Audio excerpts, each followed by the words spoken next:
Brave New World. By Aldous Leonard Huxley. 1. A squat grey building of only 34 stories. Over the main entrance the words, Central London Hatchery and Conditioning Centre.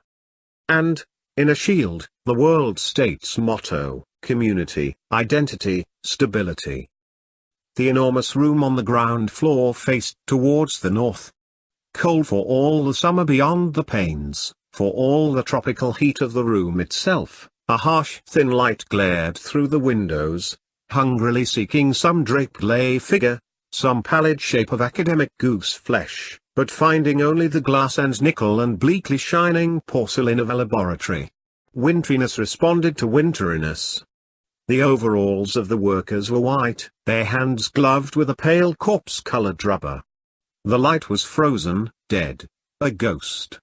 Only from the yellow barrels of the microscopes did it borrow a certain rich and living substance, lying along the polished tubes like butter, streak after luscious streak in long recession down the work tables. And this, said the director opening the door, is the fertilizing room. Bent over their instruments, 300 fertilizers were plunged, as the director of hatcheries and conditioning entered the room, in the scarcely breathing silence, the absent-minded, soliloquizing hum or whistle, of absorbed concentration. A troop of newly arrived students, very young, pink and callow, followed nervously, rather abjectly, at the director's heels. Each of them carried a notebook, in which, whenever the great man spoke, he desperately scribbled. Straight from the horse's mouth. It was a rare privilege. The D.H.C. for Central London always made a point of personally conducting his new students round the various departments. Just to give you a general idea, he would explain to them. For of course some sort of general idea they must have, if they were to do their work intelligently, though as little of one, if they were to be good and happy members of society, as possible. For particulars, as everyone knows, make for virtue and happiness. Generalities are intellectually necessary evils. Not philosophers but fret sawyers and stamp collectors compose the backbone of society. Tomorrow, he would add, smiling at them with a slightly menacing geniality, you'll be settling down to serious work. You won't have time for generalities. Meanwhile, it was a privilege. Straight from the horse's mouth into the notebook. The boys scribbled like mad. Tall and rather thin but upright, the director advanced into the room. He had a long chin and big rather prominent teeth, just covered, when he was not talking, by his full, floridly curved lips. Old, young, 30, 50, 55? It was hard to say. And anyhow the question didn't arise. In this year of stability, A.F. 632, it didn't occur to you to ask it. I shall begin at the beginning, said the DHC, and the more zealous students recorded his intention in their notebooks, begin at the beginning. These, he waved his hand, are the incubators. And opening an insulated door he showed them racks upon racks of numbered test tubes. The week's supply of ova. Kept, he explained, at blood heat, whereas the male gametes, and here he opened another door, they have to be kept at 35 instead of 37. Full blood heat sterilizes. Rams wrapped in thermogene beget no lambs. Still leaning against the incubators he gave them, while the pencils scurried illegibly across the pages, a brief description of the modern fertilizing process, spoke first, of course, of its surgical introduction, the operation undergone voluntarily for the good of society, not to mention the fact that it carries a bonus amounting to 6 months' salary, continued with some account of the technique for preserving the excised ovary alive and actively developing, passed on to a consideration of optimum temperature, salinity, viscosity, referred to the liquor in which the detached and ripened eggs were kept, and, leading his charges to the work tables, actually showed them how this liquor was drawn off from the test tubes, how it was let out drop by drop onto the specially warmed slides of the microscopes, how the eggs which it contained were inspected for abnormalities, counted and transferred to a porous receptacle. How, and he now took them to watch the operation.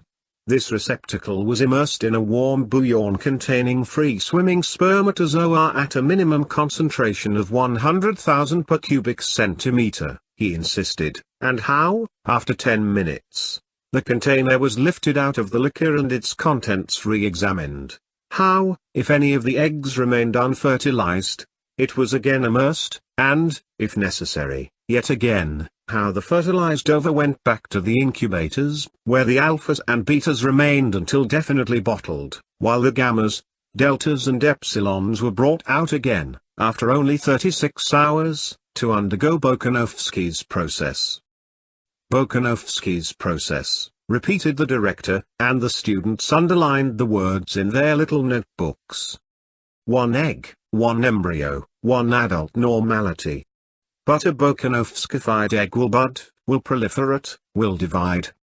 From 8 to 96 buds, and every bud will grow into a perfectly formed embryo, and every embryo into a full-sized adult. Making 96 human beings grow where only one grew before. Progress. Essentially, the DHC concluded, Bokanovskification consists of a series of arrests of development. We check the normal growth and, paradoxically enough, the egg responds by budding. Responds by budding. The pencils were busy. He pointed. On a very slowly moving band a rack full of test tubes was entering a large metal box, another rack full was emerging. Machinery faintly purred. It took 8 minutes for the tubes to go through, he told them. 8 minutes of hard X-rays being about as much as an egg can stand.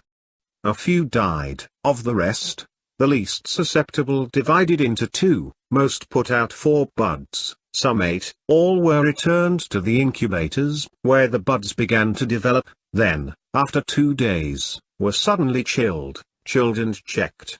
2, 4, 8, the buds in their turn budded, and having budded were dosed almost to death with alcohol, consequently burgeoned again, and having budded bud out of bud were thereafter further arrest being generally fatal left to develop in peace. By which time the original egg was in a fair way to becoming anything from 8 to 96 embryos, a prodigious improvement, you will agree, on nature.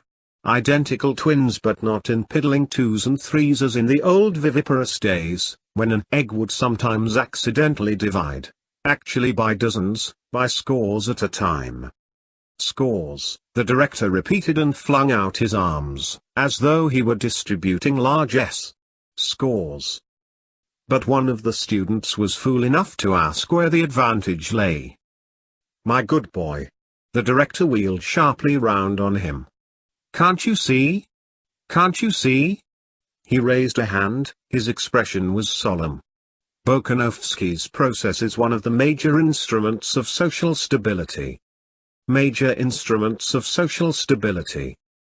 Standard men and women, in uniform batches.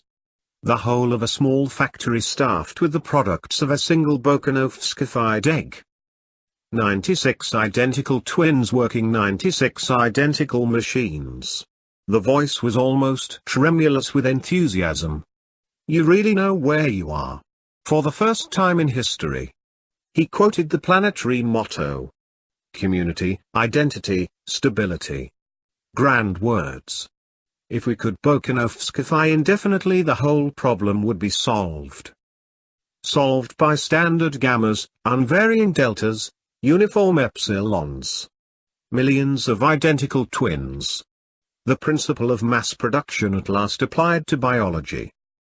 But, alas, the director shook his head, we can't Bokanovskify indefinitely. 96 seemed to be the limit, 72 a good average. From the Sami ovary and with gametes of the same male to manufacture as many batches of identical twins as possible, that was the best, sadly a second best, that they could do. And even that was difficult. for in nature it takes 30 years for 200 eggs to reach maturity. But our business is to stabilize the population at this moment, here and now. Dribbling out twins over a quarter of a century, what would be the use of that? Obviously, no use at all. But Podsnap's technique had immensely accelerated the process of ripening. They could make sure of at least 150 mature eggs within 2 years. Fertilize and Bokanovskify, in other words, multiply by 72 and you get an average of nearly 11,000 brothers and sisters in 150 batches of identical twins, all within 2 years of the same age. And in exceptional cases we can make one ovary yield us over 15,000 adult individuals. Beckoning to a fair-haired, ruddy young man who happened to be passing at the moment. "Mr. Foster," he called. The ruddy young man approached. "Can you tell us the record for a single ovary, Mr. Foster?" 16,012 in this center, Mr. Foster replied without hesitation. He spoke very quickly, had a vivacious blue eye, and took an evident pleasure in quoting figures. 16,012, in 189 batches of identicals. "But of course they've done much better," he rattled on, "in some of the tropical centers. Singapore has often produced over 16,500, and Mombasa has actually touched the 17,000 mark. But then they have unfair advantages. You should see the way an egg-row ovary responds to pituitary. It's quite astonishing, when you're used to working with European material. Still," he added, with a laugh, but the light of combat was in his eyes and the lift of his chin was challenging, "still, we mean to beat them if we can. I'm working on a wonderful delta- ovary at this moment. Only just 18 months old. Over 12,700 children already, either decanted or in embryo. And still going strong. We'll beat them yet." "That's the spirit I like," cried the director, and clapped Mr. Foster on the shoulder. "Come along with us, and give these boys the benefit of your expert knowledge." Mr. Foster smiled modestly. "With pleasure." They went. In the bottling room all was harmonious bustle and ordered activity. Flaps of fresh sow's peritoneum ready cut to the proper size came shooting up in little lifts from the organ store in the sub-basement. Whiz and then, click. The lift hatches flew open. The bottle liner had only to reach out a hand, take the flap, insert, smooth down, and before the lined bottle had had time to travel out of reach along the endless band, whiz, click.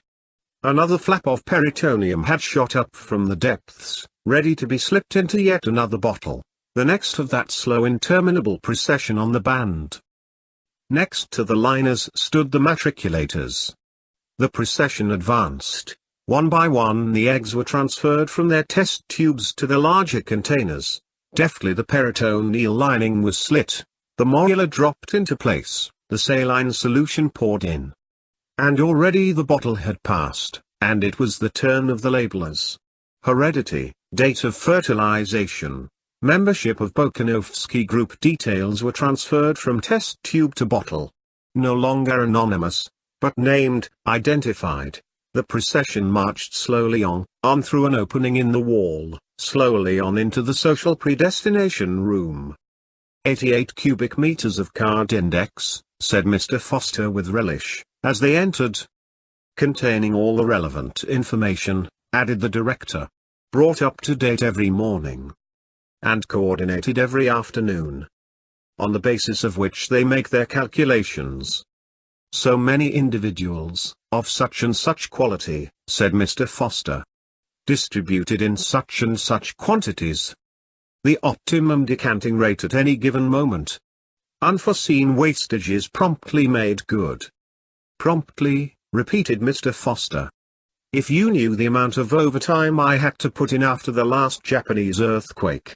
He laughed good-humoredly and shook his head. The predestinators send in their figures to the fertilizers, who give them the embryos they ask for. And the bottles come in here to be predestined in detail. After which they are sent down to the embryo store. where we now proceed ourselves." And opening a door, Mr. Foster led the way down a staircase into the basement. The temperature was still tropical. They descended into a thickening twilight. 2 doors and a passage with a double turn ensured the cellar against any possible infiltration of the day. "Embryos are like photograph film," said Mr. Foster waggishly, as he pushed open the second door. "They can only stand red light." And in effect the sultry darkness into which the students now followed him was visible and crimson, like the darkness of closed eyes on a summer's afternoon. The bulging flanks of row on receding row and tier above tier of bottles glinted with innumerable rubies, and among the rubies moved the dim red spectres of men and women with purple eyes and all the symptoms of lupus. The hum and rattle of machinery faintly stirred the air. "Give them a few figures, Mr. Foster," said the director, who was tired of talking. Mr. Foster was only too happy to give them a few figures. 220 meters long, 200 wide, 10 high. He pointed upwards. Like chickens drinking, the students lifted their eyes towards the distant ceiling. 3 tiers of racks, ground floor level, first gallery, second gallery. The spidery steel work of gallery above gallery faded away in all directions into the dark. Near them 3 red ghosts were busily unloading demijohns from a moving staircase. The escalator from the social predestination room. Each bottle could be placed on one of 15 racks. Each rack, though you couldn't see it, was a conveyor traveling at the rate of 33 1/3 centimeters an hour. 267 days at 8 meters a day. 2,136 meters in all. 1 circuit of the cellar at ground level, 1 on the first gallery, half on the second, and on the 267th morning, daylight in the decanting room. Independent existence so called. But in the interval, Mr. Foster concluded, we've managed to do a lot to them. Oh, a very great deal. His laugh was knowing and triumphant. That's the spirit I like, said the director once more. Let's walk around. You tell them everything, Mr. Foster. Mr. Foster duly told them. Told them of the growing embryo on its bed of peritoneum. Made them taste the rich blood surrogate on which it fed. Explained why it had to be stimulated with placentin and thyroxine. Told them of the corpus luteum extract. Showed them the jets through which at every 12th meter from 0 to 2040 it was automatically injected. Spoke of those gradually increasing doses of pituitary administered during the final 96 meters of their course. Described the artificial maternal circulation installed in every bottle at meter 112, showed them the reservoir of blood surrogate, the centrifugal pump that kept the liquid moving over the placenta and drove it through the synthetic lung and waste product filter. Referred to the embryo's troublesome tendency to anemia, to the massive doses of hog's stomach extract and fetal foal's liver with which, in consequence, it had to be supplied. Showed them the simple mechanism by means of which, during the last 2 meters out of every 8, all the embryos were simultaneously shaken into familiarity with movement. Hinted at the gravity of the so-called trauma of decanting, and enumerated the precautions taken to minimize, by a suitable training of the bottled embryo, that dangerous shock. Told them of the test for sex carried out in the neighborhood of meter 200. Explained the system of labeling AT for the males, a circle for the females, and for those who were destined to become free martins a question mark, black on a white ground. For of course, said Mr. Foster, in the vast majority of cases, fertility is merely a nuisance. 1 fertile ovary in 1200, that would really be quite sufficient for our purposes. But we want to have a good choice. And of course one must always have an enormous margin of safety. So we allow as many as 30% of the female embryos to develop normally. The others get a dose of male sex hormone every 24 meters for the rest of the course. Result, they're decanted as free martins, structurally quite normal, except, he had to admit, that they do have the slightest tendency to grow beards, but sterile. guaranteed sterile. Which brings us at last, continued Mr. Foster, out of the realm of mere slavish imitation of nature into the much more interesting world of human invention. He rubbed his hands. For of course, they didn't content themselves with merely hatching out embryos. Any cow could do that. We also predestine and condition. We decant our babies as socialized human beings, as alphas or epsilons, as future sewage workers or future. He was going to say future world controllers, but correcting himself, said future directors of hatcheries, instead. The DHC acknowledged the compliment with a smile. They were passing meter 320 on rack 11. A young beta- mechanic was busy with screwdriver and spanner on the blood surrogate pump of a passing bottle. The hum of the electric motor deepened by fractions of a tone as he turned the nuts. Down, down. A final twist, a glance at the revolution counter, and he was done. He moved 2 paces down the line and began the same process on the next pump. Reducing the number of revolutions per minute, Mr. Foster explained. The surrogate goes round slower, therefore passes through the lung at longer intervals, therefore gives the embryo less oxygen. Nothing like oxygen shortage for keeping an embryo below par. Again he rubbed his hands. But why do you want to keep the embryo below par? Asked an ingenuous student. Said the director, breaking a long silence. Hasn't it occurred to you that an epsilon embryo must have an epsilon environment as well as an epsilon heredity? It evidently hadn't occurred to him. He was covered with confusion. The lower the caste, said Mr. Foster, the shorter the oxygen. The first organ affected was the brain. After that the skeleton. At 70% of normal oxygen you got dwarfs. At less than 70 eyeless monsters. Who are no use at all, concluded Mr. Foster. Whereas, his voice became confidential and eager, if they could discover a technique for shortening the period of maturation, what a triumph, what a benefaction to society. Consider the horse. They considered it. Mature at 6, the elephant at 10. While at 13 a man is not yet sexually mature, and is only full-grown at 20. Hence, of course, that fruit of delayed development, the human intelligence. But in epsilons, said Mr. Foster very justly, we don't need human intelligence. Didn't need and didn't get it. But though the epsilon mind was mature at 10, the epsilon body was not fit to work till 18. Long years of superfluous and wasted immaturity. If the physical development could be speeded up till it was as quick, say, as a cow's, what an enormous saving to the community. Enormous, murmured the students. Mr. Foster's enthusiasm was infectious. He became rather technical, spoke of the abnormal endocrine coordination which made men grow so slowly, postulated a germinal mutation to account for it. Could the effects of this germinal mutation be undone? Could the individual epsilon embryo be made a revert, by a suitable technique, to the normality of dogs and cows? That was the problem. And it was all but solved. Pilkington, at Mombasa, had produced individuals who were sexually mature at 4 and full-grown at 6.5. A scientific triumph. But socially useless. 6-year-old men and women were too stupid to do even epsilon work. And the process was an all-or-nothing one, either you failed to modify at all, or else you modified the whole way.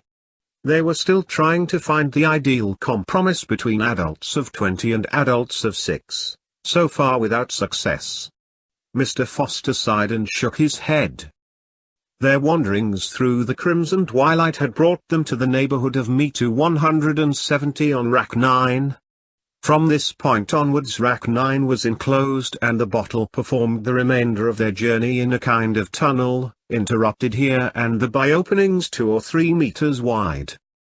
Heat conditioning, said Mr. Foster. Hot tunnels alternated with cool tunnels. Coolness was wedded to discomfort in the form of hard X-rays. By the time they were decanted, the embryos had a horror of cold. They were predestined to emigrate to the tropics, to be miner and acetate silk spinners and steel workers. Later on their minds would be made to endorse the judgment of their bodies. We condition them to thrive on heat, concluded Mr. Foster. Our colleagues upstairs will teach them to love it. And that, put in the director sententiously, that is the secret of happiness and virtue. Liking what you've got to do. All conditioning aims at that, making people like their unescapable social destiny. In a gap between two tunnels, a nurse was delicately probing with a long fine syringe into the gelatinous contents of a passing bottle. The students and their guides stood watching her for a few moments in silence. "Well, Lenina," said Mr. Foster, when at last she withdrew the syringe and straightened herself up. The girl turned with a start. One could see that, for all the lupus and the purple eyes, she was uncommonly pretty. "Henry." Her smile flashed redly at him, a row of coral teeth. "Charming, charming," murmured the director and, giving her 2 or 3 little pats, received in exchange a rather deferential smile for himself. "What are you giving them?" asked Mr. Foster, making his tone very professional. "Oh, the usual typhoid and sleeping sickness. Tropical workers start being inoculated at me to 150, Mr. Foster explained to the students. "The embryos still have gills. We immunize the fish against the future man's diseases." Then, turning back to Lenina, 10 to 5 on the roof this afternoon, he said, "as usual." "Charming," said the director once more, and, with a final pat, moved away after the others. On rack 10, rows of next generation's chemical workers were being trained in the toleration of lead, caustic soda, tar, chlorine. The first of a batch of 250 embryonic rocket plane engineers was just passing the 1100-meter mark on rack 3. A special mechanism kept their containers in constant rotation. To improve their sense of balance, Mr. Foster explained, doing repairs on the outside of a rocket in midair is a ticklish job. We slacken off the circulation when they're right way up, so that they're half-starved, and double the flow of surrogate when they're upside down. They learn to associate topsy-turvydom with well-being. In fact, they're only truly happy when they're standing on their heads. And now, Mr. Foster went on, I'd like to show you some very interesting conditioning for Alpha Plus intellectuals. We have a big batch of them on rack 5. First gallery level, he called to 2 boys who had started to go down to the ground floor. They're round about meter 900, he explained. You can't really do any useful intellectual conditioning till the fetuses have lost their tails. Follow me. But the director had looked at his watch. 10 to 3, he said. No time for the intellectual embryos, I'm afraid. We must go up to the nurseries before the children have finished their afternoon sleep. Mr. Foster was disappointed. At least one glance at the decanting room, he pleaded. Very well then. The director smiled indulgently. Just one glance.